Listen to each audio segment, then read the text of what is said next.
Welcome to subject की महाभारत। आज subject की महाभारत की 5th क्लास है। लास्ट क्लास में डिवीजन रूल और मल्टीप्लिकेशन रूल सीखा था।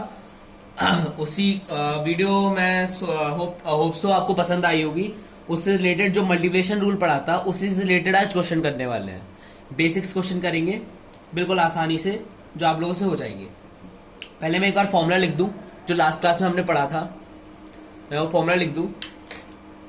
अगर differentiation of u into v with respect to d x, अपन ने क्या पढ़ा था, इसका डिफरेंशिएशन एक को आ रहा हूं, फिर इसका डिफरेंशिएशन एक को आ रहा हूं, u dash v plus v dash u, जो कि था du by d x into v plus dv by d x into u. Simple जो फॉर्मूला अपन ने पढ़ा था, बस उसी से रिलेटेड क्वेश्चन आज करेंगे। मैं पहले एक क्वेश्चन ले लेता हूं। y is equal to e की पावर cos x, और इसमें लिखा है फाइंड dy बाय dx। ये क्वेश्चन अपन को गिवन है, इसमें dy बाय dx निकालना है। सिंपल अपन डिफरेंशिएट करेंगे। आपको मैंने पहले एक बार बताया था, आपको फॉर्मूले याद होंगे, मैं साइड में फिर से लिख देता हूं। Differentiation of e to the power x with respect to dx क्या होता था, e to the power x। ये कभी सेम नहीं हो, ये हमेशा सेम होता है, मतलब ये कभी चेंज नहीं होगा। e to the power x का e to the power x होता है डिफरेंशिएशन में। ये फर्स्ट क्लास में आपको जरूर बताया होगा। अब उसी से रिलेटेड यही यूज होगा इस क्वेश्चन में। अब मैं पूछूंगा ये फॉर्मूला, ये आपको फंक्शन किसकी तरह दिख रहा है। अगर ये e to the power x की तरह दिख रहा है तो आप बिल्कुल सही हो। इसको x मानना है नॉर्मल, और इसका डिफरेंशिएशन करेंगे। इसको x माना और ये क्या है, फ्रॉड, और फ्रॉड का अगेन डिफरेंशिएशन होता है। ये तो आप सबको बिल्कुल याद हो गया होगा। तो डिफरेंशिएट dy बाय dx करेंगे, डिफरेंशिएशन करते हैं। e to the power x का e to the power x होता है, under root cos x as it is आ गया e to the power x का। लेकिन ये था फ्रॉड, फ्रॉड का अगेन डिफरेंशिएशन होता है, differentiation of under root cos x with respect to dx। और ये अभी इसको डिफरेंशिएट करना होगा। नेक्स्ट लाइन में लिखता हूं e to the power cos x into, अब इसका डिफरेंशिएशन करना है। अब मैं पूछता हूं आपको ये किसकी तरह लग रहा है, ये अंडर रूट x है, इसको फिलहाल के लिए x मानो। और आप जानते हो differentiation of under root x with respect to dx क्या होता है, 1/2 रूट x होता है। तो इसका डिफरेंशिएशन अपन क्या लिख देंगे, अब अंडर रूट x का अंडर रूट cos x का डिफरेंशिएशन क्या हो जाएगा, 1/2 अंडर रूट cos x। और ये x क्या था, फ्रॉड, तो फ्रॉड का अगेन डिफरेंशिएशन होगा। cos x का डिफरेंशिएशन क्या होता है, cos x का डिफरेंशिएशन क्या होता है, माइनस का sin x। तो इसका आंसर क्या आ जाएगा, e to the power under root cos x into 1/2 under root cos x into sin x। अब आप सोच रहे हो कि इसमें तो मल्टीप्लिकेशन रूल लगा ही नहीं। मैं ये मल्टीप्लिकेशन रूल के लिए वैसे जनरली नहीं कराया था, लेकिन बस आपको फॉर्मूले जो कुछ मैंने बताया रिवाइज हो जाए, इसलिए नॉर्मल क्वेश्चन कराया था। मल्टीप्लिकेशन रूल का क्वेश्चन अब करेंगे, मेन क्वेश्चन अब स्टार्ट करेंगे मल्टीप्लिकेशन रूल का। तो ये तो अपना रिवीजन का हो गया। अब अपन ये वाला क्वेश्चन सॉल्व करेंगे। एक बार ये क्वेश्चन देख लो ढंग से। अगर अपन को गिवन है y is equals to x square y plus sine x into y is equals to 100, और पूछा गया है फाइंड dy बाय dx। इसको सिंपल डिफरेंशिएट करने का तरीका देखते, ध्यान से देखना बिल्कुल। dy बाय dx, ये सॉल्यूशन लिख रहा हूं मैं। अब इसको डिफरेंशिएट करना है। आप ये देखो, ये मल्टीप्लाई में है और ये अलग अलग चीजें हैं, एक्स स्क्वायर और वाई। तो इसको कैसे लिखेंगे, मल्टीप्लाई का रूल याद करो। पहला एक का डिफरेंशिएशन एक को आराम, फिर इसका डिफरेंशिएशन फिर इसको आराम। एक्स स्क्वायर का डिफरेंशिएशन क्या होता है 2x और y को एज इट इज, प्लस अगर इसका डिफरेंशिएशन करेंगे dy by d x into x square as it. इतना समझ में आया होगा। अपन को आराम से इसका डिफरेंशिएशन करना है। सबसे पहले इसका डिफरेंशिएशन करेंगे और आपने देखा मल्टीप्लिकेशन रूल था। ये ऊपर जो मैंने क्वेश्चन कराया ये तो बस ऐसे रिवीजन के लिए करा दिया था, असल मल्टीप्लिकेशन यहां लगा है, ध्यान से देखना।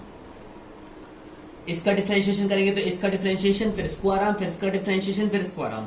एक्स स्क्वायर का डिफरेंशिएशन 2x, क्योंकि ये nx वाला फॉर्मूला लग रहा है, n आगे आ जाता है, और y का y, और इसमें फिर इसका डिफरेंशिएशन करके dy बाय dx हो जाएगा और x square as it is. इतना समझ में आ गया होगा। फिर आगे अब करना है साइन एक्स एक्स वाई का। जैसे इस एक्स वाई को एक्स मान लो, एक्स मान लो, एक्स मान लो या कुछ भी मान लो, ये तो एक साथ लिखा है। और ये आप समझ रहे होगे कि ये क्या है फ्रॉड, और फ्रॉड का क्या होता है अगेन डिफरेंशिएशन, अगेन डिफरेंशिएशन होता है फ्रॉड का।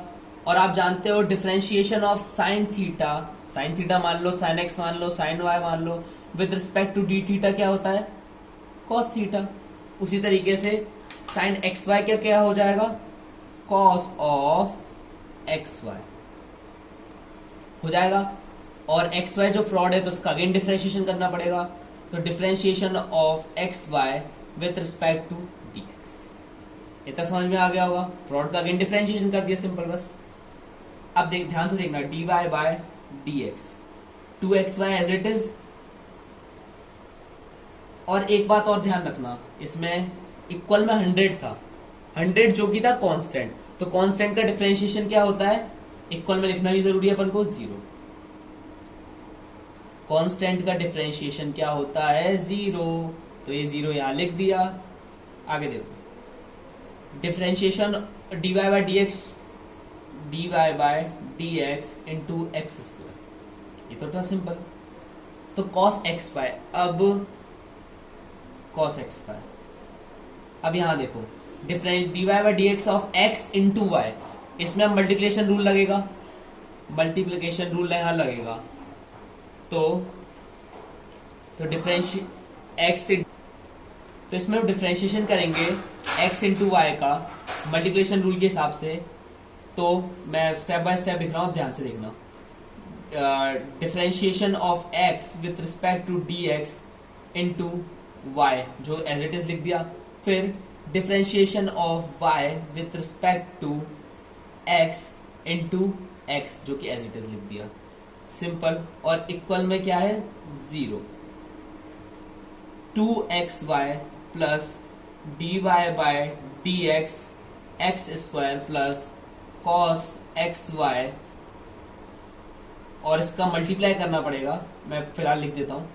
dx का x का डिफरेंशिएशन करेंगे dx के हिसाब से क्या हो जाएगा 1 इंटू वाई, वाई आ गया, और plus x into d y by d x equal to 0। अब इसको आसानी से लिखते हैं, ये d y by d x, ये अपना फॉर्म सिंपल डिफरेंशिएशन चल रहा था, 2xy plus d y by d x into x square plus cos y cos x y, ये तो पूरा एक साथ ही है ना, कोई इसको एक्स वाई स्क्वायर मत लिख देना, ये वाई अलग चीज है और ये कॉस थीटा कॉस एक्स, वैसे ही एक्स वाई है, पूरा कॉस ऑफ एक्स वाई है, plus x d y by d x into cos x y equal to 0। समझ में आ गया होगा इतना। अपन को क्या बोला, find d y by d x. D y by d x को अपन को सॉल्व निकालना है, तो d y by d x वाली टर्म्स को एक साइड लिख लेंगे अपन, d y by d x into x square plus, पहले तो मैंने ये वाली टर्म उठा ली और फिर अब ये वाली टर्म उठा ली, क्योंकि मेरे को यहाँ भी d y by d x दिख रहा है और यहाँ भी x into d y by d x cos x dot y, और बाकी जो नॉर्मल टर्म थी उसको 0 के उस साइड पहुंचा देंगे, क्योंकि हमें इंटरेस्ट यहाँ पर d y by d x में। आप सोचोगे ऐसा ही क्यों करा, क्योंकि हम d y by d x यहाँ से आसानी से कॉमन ले सकते हैं। तो इसके अलावा जो टर्म थी वो वहां पहुंचा देंगे, y cos x y minus ये वाली अब जगह आएगा 2xy। ठीक है, अब ये अपना वहां चला गया, इसमें तो कोई दिक्कत नहीं होगी, y cos xy वहां चला गया और माइनस का 2xy वहां चला गया। तो इसमें से dy by d x common ले लेंगे, dy बाई डी एक्स क्या हो जाएगा, x square plus x cos x y is equals to, minus बाहर ले लेता हूँ, y cos x y plus 2xy। अब एक्स स्क्वायर, अब अपन को क्या पता करना है, dy बाई डी एक्स, और dy बाई डी एक्स यहाँ अकेले से दिख रहा है तो dy बाई डी एक्स को लिख लो, dy बाई डी एक्स। इसको अकेले रखेंगे तो ये मल्टीप्लाई में तो ये उधर जाके डिवीजन में चला जाएगा, तो इसको लिख लो minus y square cos, y square कहाँ से आया, y x dot x into y plus 2xy upon x square plus x cos of x y. तो ये अपना फाइनल आंसर आ गया है। ये तब बात सुनो, देखो ये अपना फाइनल आंसर आ गया। अपन ने इसमें कुछ खास चीजें करी, इसमें अपन को बोला था find dy by d x, तो अपन को इतना ध्यान रखना चाहिए कि dy बाई डी एक्स अपन को अलग करना है, dy बाई डी एक्स अपन को अलग करना है। सिंपल यहाँ मल्टीप्लिकेशन रूल लगाया, यहाँ साइन एक्स का कॉस एक्स वाई हो गया, मतलब ये साइन एक्स मान लिया था इसलिए कॉस एक्स वाई हो गया, सिंपल। और फर्स्ट फ्रॉड का डिफरेंशिएशन अगेन कर ही दिया था अपन ने इधर। और एक मेन स्टेप और अपन को देखना है dy बाई डी एक्स कहाँ आ गया। एक ये कॉस एक्स वाई का अंदर करते हो तो वाई स्क्वायर मत कर देना, dy बाई डी एक्स अपन को यहाँ दिख गया और यहाँ दिख गया, और अपन ने फिर सोचा कि dy बाई डी एक्स वाले टर्म्स को अलग कर लो, तो dy बाई डी एक्स वाले टर्म जो साथ साथ थे उनको अलग कर लिया। फिर इक्वल में 0 था क्योंकि कांस्टेंट का डिफरेंशिएशन 100 का डिफरेंशिएशन 0 आया था। अब जो नॉन जिसमें dy बाई डी एक्स है ही नहीं उनको उस 0 के उस साइड पहुंचाएंगे। इधर पॉजिटिव के हैं ये टर्म तो 0 के उस साइड जाके हो जाते हैं माइनस के, जिनको ये बात नहीं पता वो याद रखना, इधर पॉजिटिव तो जाके नेगेटिव। फिर इसमें से dy अपन ने अगर इनमें से नेगेटिव कॉमन लेते हैं तो बीच में प्लस आ जाता है, और चेक करने के लिए अंदर मल्टीप्लाई कर लो तो वापस यही आना चाहिए, माइनस का y cos एक्स वाई आ रहा है और फिर माइनस का तो माइनस का 2xy आ रहा है, नॉर्मल आ रहा है ना।